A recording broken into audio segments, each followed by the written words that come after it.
Let's take a look at how a visionary is made. Henry Ford was an innovator who revolutionized manufacturing with his moving assembly line. He once said, "I will build a motor car for the great multitude. It will be so low in price that no man will be unable to own one." He was also a genius marketer. He understood that to sell cars to the masses, he needed to make them affordable, reliable, and appeal to the emotions of his customers.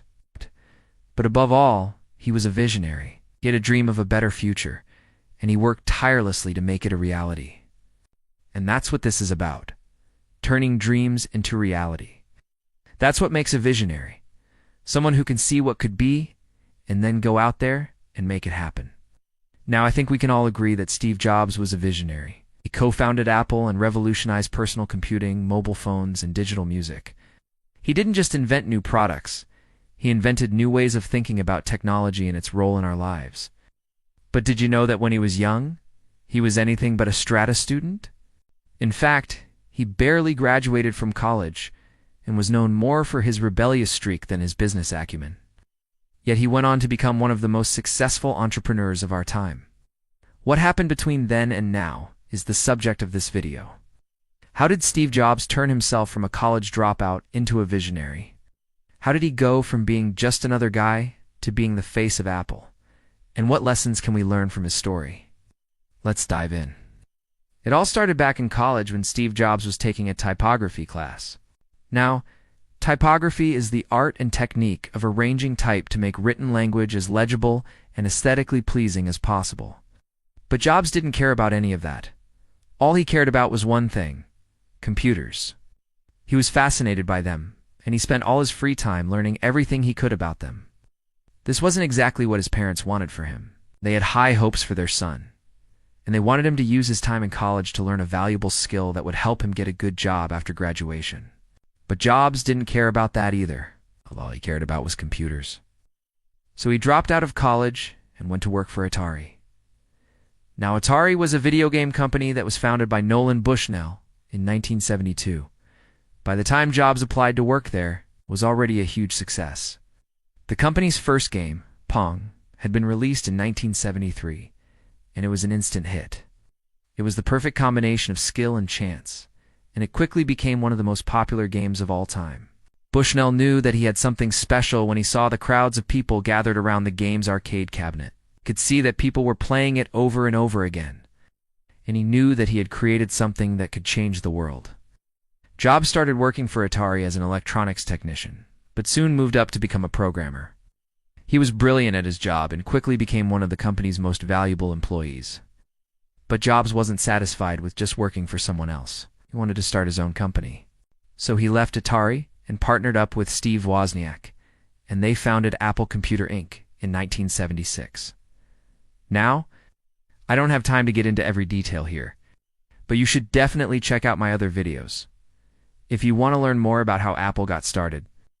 But for now, I just want to focus on how Jobs went from being a fun-loving computer enthusiast to being the visionary behind one of the most successful companies in the world. One of the things that helped Jobs make this transition was his unique way of looking at the world. You see, Jobs was never satisfied with the status quo. He was always looking for ways to do things better and to make life easier for the average person. He wanted to create products that were not only beautiful and functional, but also easy to use and accessible to everyone. This is what led him to create some of Apple's most iconic products, including the Macintosh, the iPod, and the iPhone. But it wasn't just his vision that made Jobs successful. It was also his relentless drive to succeed. Jobs was a workaholic who was willing to sacrifice anything to achieve his goals. He was often the last person to leave the office, and he was known for his perfectionist tendencies. This sometimes made him difficult to work with, but it also led to some of Apple's greatest successes. One of the biggest challenges that Jobs faced was keeping Apple afloat during the early years. The company struggled to turn a profit, and they were constantly on the verge of bankruptcy. But Jobs was determined to succeed. He worked day and night to keep the company afloat, and he never gave up on his vision. In 1984, Apple went public, and this gave the company the financial stability it needed to grow. Jobs used this opportunity to expand Apple's product line and to invest in research and development. He introduced the Macintosh, which was the first personal computer with a user-friendly graphical interface. This was a huge success, and it helped Apple establish itself as a major player in the personal computer market.